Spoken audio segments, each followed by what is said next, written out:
We all, I think, understand what this means for the region, what it means for us here at home. You now have entering into that calculus this new reporting from the Washington Post about how the war is affecting the U.S. position on Ukraine. Quote, the Pentagon is considering whether to divert weapons intended for Ukraine to the Middle East as the war in Iran depletes some of the U.S. military's most critical munitions. The weapons that could be diverted away from Ukraine include air defense Interceptor missiles, ordered through a NATO program launched last year in which partner countries buy U.S. arms for Kyiv. So a few questions there, John. Fair to say that that is a sign that the military is strained? What does it mean for Ukraine if those munitions are rerouted? And what does it tell you about the priority of this administration if that is how they choose to use America's resources and America's might? It's absolutely fair to say that that there's strained resources right now. I mean, look, the United States is involved in a lot of conflicts around the world, and there are real trade-offs when you end up using the huge amount of munitions that this war in Iran absolutely devours in a very short amount of time. The first casualty, of course, could be the Ukrainians. This report, which was put forward by my colleague Noah Robertson and Alan Francis, it's very significant given the fact that one of the key munitions that they're considering moving to the Middle East is interceptors. These interceptors are life and death when it comes to a lot of Ukrainians. They're constantly trying to shoot Russian missiles out of the sky that are headed towards civilian areas.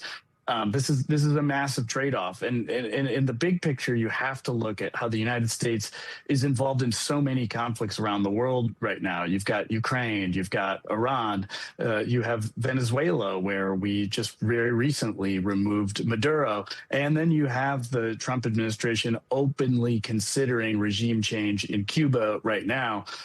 These are things that potentially require vast amount of munitions, and the cupboard is becoming increasingly bare when it comes to our ability to do that. And of course, I didn't even mention China right now, where munitions for a potential defense of Taiwan is something that military planners have been thinking about a lot lately. So there's real trade-offs, and the idea that this conflict in Iran is something that the United States can do without any consequences is not true in any way.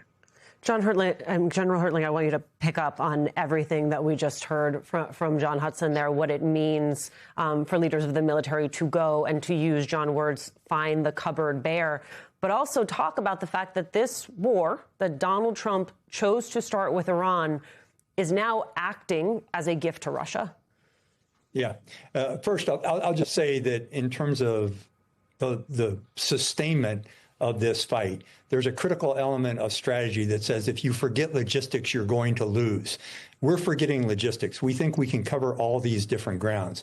When I was a war planner on the Joint Staff a long, long time ago, when we invaded Iraq, there was a requirement by the chairman of the Joint Chiefs to determine where are we taking risk in other parts of the world. I'm not sure that kind of assessment has been done today because, as John just said, we're spreading ourselves very thin, very thin.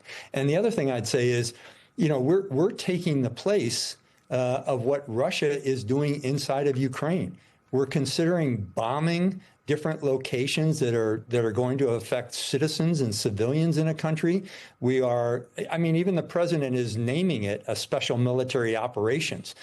He's saying it's not a war, it's a military operation. I got to tell you, let me be emphatic when I say this. We are in a war. We are in multiple wars. And we do have to consider the risk associated with other places that we're leaving uncovered. The last thing I'd say, Alicia, is I once heard a great mentor of mine told me when I was going into the surge in Iraq in 2007. He said, we can't kill our way out of this. That would be good advice for the president to understand that you can't kill your way out of this problem. There's got to be different elements of national power applied.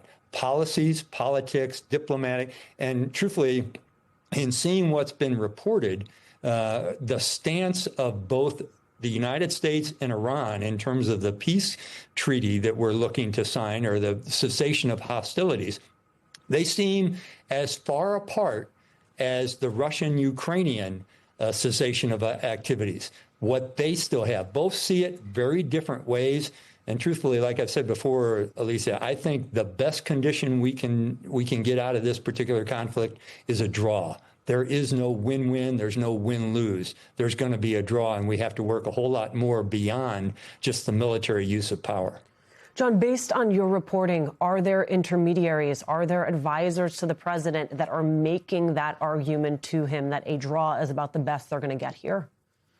Absolutely. And the most prominent being conservative commentator Tucker Carlson, who made several visits to the White House ahead of this conflict. Unfortunately, as we've seen things play out, and unfortunately in his case, the president has been very defensive when it comes to criticisms of the way that he's handling this, including from allies such as Carlson. One of the things that the critics of this conflict, who are in the conservative foreign policy restraint community, have bemoaned recently, is that the polling that the president is seeing about this conflict, he's being shown the views of Republican voters who have largely supported this conflict and have a favorable view of it.